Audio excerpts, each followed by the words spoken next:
بسم اللہ الرحمن الرحیم اللہم صلی علی سیدنا و حبیبنا و نبینا و مولانا محمد وعلی آلہ و صحبہ وبارک وسلم۔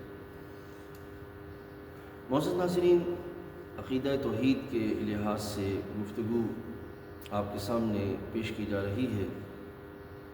عقیدہ توحید میں اللہ تعالیٰ جل وعلا کے ہونے کا احساس آج ہم تھوڑا سا ایک مثال کے ذریعے اس پہ گفتگو کریں گے۔ آپ ذرا غور کیجئے کہ اگر کوئی فرد کسی فرم میں ایز اے ملازم امپلائر چلا جائے تو وہاں پہ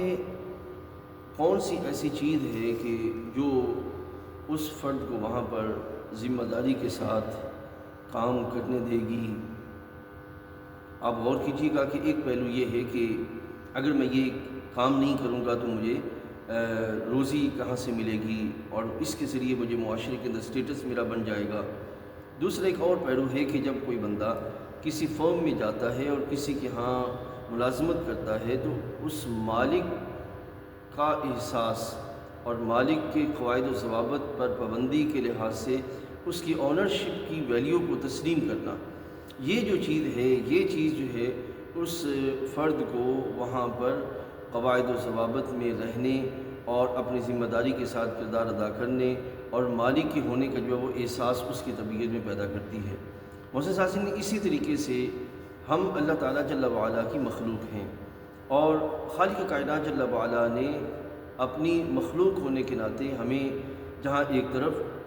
زندگی کی سامان عطا فرمائے، وہیں پہ خالق کائنات نے اپنی بارگاہ سے اپنے لحاظ سے بھی اور مخلوق کے اعتبار سے بھی قواعد و ضوابط عطا فرمائے، اور اس کی مالک ہونے کا احساس، یہ چیز جتنا زیادہ ہمارے اندر جو وہ پیدا ہوگی، جتنا ہم زیادہ اس کے لحاظ سے اپنے ذہن کو مضبوط کریں گے، اتنا زیادہ جو ہے وہ ہم اس کے قواعد و ضوابط اور اس کے احکام کی پابندی کی طرف ہمارا بڑھنا ممکن ہو پائے گا۔ اور جتنا زیادہ ہم جو ہے وہ اس چیز کے اعتبار سے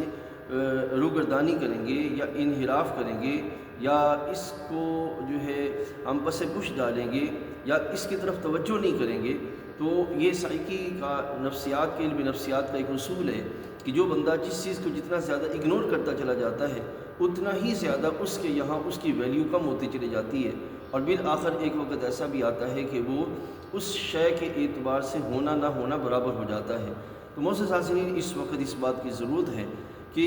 ماحول جو ہمیں شخصی آزادی، ماحول کے اندر اللہ تعالیٰ کی طرف سے جو ہمیں شخصی آزادی ملی ہے، اس شخصی آزادی کے اندر ہم اپنی طبیعت کو اس طرح آزاد نہ کر دیں کہ اللہ تعالیٰ جل وعلا کے ہونے کا جو احساس ہے یہ ہماری طبیعت سے جو ہے وہ نکل جائے، اور ہم جو ہے وہ سوسائٹی کے اندر فکری آزادی کو اپنے سر پر اس طرح سوار کر لیں کہ اللہ تعالیٰ کے ہی نافرمانی کی طرف جو ہے وہ چل پڑیں۔ یہ ہمارے پر بڑی ذمہ داری ہے۔ تو آج اس ساری باتوں کا خلاصہ کیا ہے کہ اللہ تعالیٰ کے ہونے کا احساس طبیعت میں زیادہ سے زیادہ تبھی پیدا ہوگا جب ہم اس کے مالک ہونے کے تصور کو اس کے قواعد کے ذریعے تسلیم کرتے ہوئے اس کے نظام پر چل پڑیں گے، تو پھر انشاءاللہ العزیز اللہ تعالیٰ کے ہونے کا احساس ہماری طبیعت میں مضبوط سے مضبوط ہوتا چلا جائے گا۔ اللہ تعالیٰ جل وعلا ہمیں سمجھ و عمل کی توفیق عطا فرمائے۔ السلام علیکم ورحمۃ اللہ۔